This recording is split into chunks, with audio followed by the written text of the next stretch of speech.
সৰুপথাৰত 15 দিনীয়াকৈ অনুষ্ঠিত হোৱা ভোৰটাল কৰ্মশালাৰ সফল সামৰণি।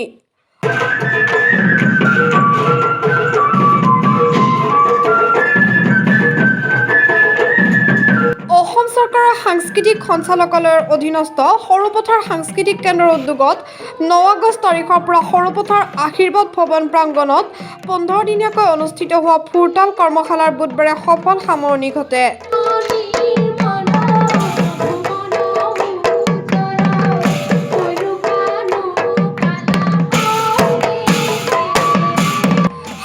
অনুষ্ঠানত ধনশ্ৰী মহকুমাৰ মহকুমাধিপতি দিনচেংফা বৰুৱা, ভাৰপ্ৰাপ্ত সাংস্কৃতিক উন্নয়ন বিষয়া প্ৰাঞ্জিল গগৈ, সাংস্কৃতিক কৰ্মী হীৰেন কাকতি, নয়নমণি ৰাজখোৱাকে ধৰি বহুকেইজন বিশিষ্ট সাংস্কৃতিক কৰ্মী আৰু প্ৰশিক্ষক প্ৰশিক্ষাৰ্থীসকলৰ লগতেই অভিভাৱকসকল উপস্থিত থাকে।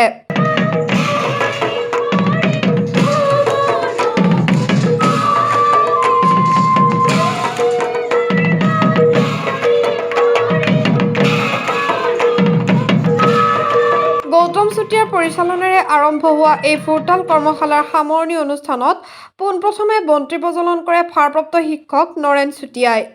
এই সামৰণি অনুষ্ঠানৰ মজিয়াত বৰগীত আৰু প্ৰশিক্ষণপ্ৰাপ্ত ছাত্ৰ-ছাত্ৰীয়ে ভোৰটাল নৃত্য প্ৰদৰ্শন কৰি সকলোৰে দৃষ্টি নিবদ্ধ কৰিলে। মহকুমাধিপতি দিনচেংফা বৰুৱাই সকলো প্ৰশিক্ষক প্ৰশিক্ষাৰ্থী তথা অভিভাৱকসকলৰ সহযোগিতাত ধন্যবাদ জনায়।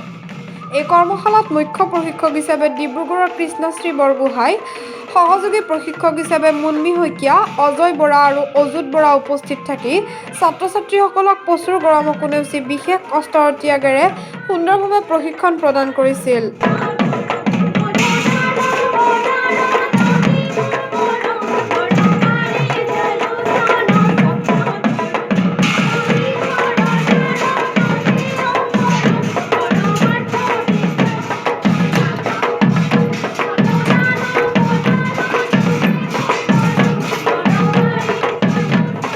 অসম চৰকাৰৰ সাংস্কৃতিক সঞ্চালকালয়ৰ অধীনত যি এই 15 দিনীয়া প্ৰশিক্ষণ ধনশিৰি মহকুমাৰ আয়োজিত কৰা হৈছিল, মই মুখ্য প্ৰশিক্ষক হিচাপে থাকি খুব এটা সুন্দৰ অনুভৱ হৈছে, কিয়নো ছাত্ৰ ছাত্ৰীসকলে 15 দিনতে খুব সুন্দৰকৈ তেখেতসকলে আয়ত্ব কৰি লৈছে।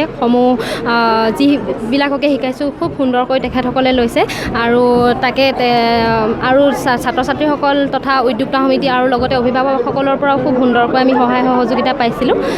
সেয়াই যিসমূহ ঠাইতে আমাক নিমন্ত্ৰণ জনাই তাত আমি গৈ আমি সম্পূৰ্ণ বস্তুটো সত্ৰীয়া নৃত্যৰ বিষয়ে আচলতে প্ৰথমতেই আমি শিক্ষা দিব লাগে ছাত্ৰ ছাত্ৰীসকলক। সেই ক্ষেত্ৰত আমাৰ বিশেষভাৱে কষ্ট বুলি তেনেকুৱা ধৰণৰ কথা নহয়।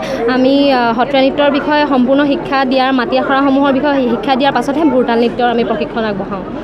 কেনেকুৱা লাগিলে শেষত যিহেতু 15 দিন আজি সফল সামৰণি ঘটিলে, গতিকে কি কৰিব? হয়, খুব ভাল লাগিলে। 15 দিনত আচলতে ইমান এটা বহল পৰিসৰৰ বিষয়বস্তু আচলতে শেষ কৰিব নোৱাৰি, কিন্তু তেখেতসকলে খুব সুন্দৰকৈ খুব উদ্যমেৰে তেখেতসকলে আয়ত্ব কৰিলে আৰু সেইখিনিকে আজি প্ৰদৰ্শন কৰা হৈছে। খুব ভাল লাগিলে। হয়।